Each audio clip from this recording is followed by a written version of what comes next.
असं म्हणतात, मुली शॉपिंग आणि ग्रूमिंगला जास्त वेळ लावतात. पण माझ्या लाईफमध्ये ना सगळं उलटं आहे. हा ब्लॉग बघा, कळेल तुम्हाला. नमस्ते मित्रांनो, मी आकांक्षा. आणि मी आदित्य. तर आदूला व्हॅकेशनसाठी शूज, टी-शर्ट हे सगळं घ्यायचं होतं आणि अमरावतीमध्ये जॉकीचा मोठा सेल लागलाय आय-एम-ए हॉलला, जिथे ब्रँडेड प्रॉडक्ट हे 50% डिस्काउंटवर मिळत होते. तर म्हटलं चला थोडं एक्सप्लोअर करून बघूया. शूज ट्राय केले, ब्रँडेड तर होते, हा थोडे महाग पण होते. त्यानंतर टी-शर्ट सेक्शनला गेलो, 3-4 प्रकारचे टी-शर्ट्स बघितले, पण याला एकही आवडत नव्हता. स्वतःवर पण ट्राय करून बघितले, नंतर माझ्यावर सुद्धा ट्राय करून बघितले, पण नाही. रावांना V-neckचा टी-शर्ट हवा होता, तेही लॉंग स्लीव्हमध्ये.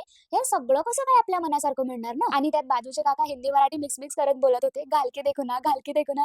आणि माझं हसूच थांबत नव्हतं यार. आणि शेवटी एवढं बघूनही काहीच फायनल केलं नाही त्यांनी. सांगा बरं, तुम्ही मुलांची ड्रेस एवढी कॉम्प्लिकेटेड का असते? इतक्यात माझ्या पेटूला भूक लागली होती, तर मग तिथे जवळपासच्या कॅफेमध्ये मी मॅगी खाल्ली, कारण आम्हाला वेट करून लल्ला आणि त्याच्या मम्मीला डेपोतून पिक करायचं होतं. देन त्यांना पिक करून आम्ही घरी निघालो. पण थांबा, अजून आदूची ग्रूमिंग बाकी आहे. नंतर आम्ही आदूच्या रेग्युलर सलॉनमध्ये गेलो आणि त्याची ग्रूमिंग सुरू झाली. आणि खरं सांगतो, स्वतःच्या केसांवर आणि माझ्या केसांवर याचं इतकं प्रेम आहे ना, स्वतःच्या केसांना तर नेहमी ग्रूम करत राहणार, पण माझ्या केसाला कैची सुद्धा लागू देत नाही हा माणूस. तुमच्यापैकी कोण कोण रिलेट करतं माझ्या या सिच्युएशनला मला कमेंटमध्ये नक्की सांगा. बाकी माझ्या शॉपिंगचा ब्लॉग आहे मी 2-3 दिवसात टाकणार आहे. आणि हो, सेल मस्त आहे, ॲड्रेस मी कॅप्शनमध्ये दिलेला आहे. आणि असेच आमचे छोटे छोटे ब्लॉग्स बघायला आम्हाला फॉलो करून ठेवा.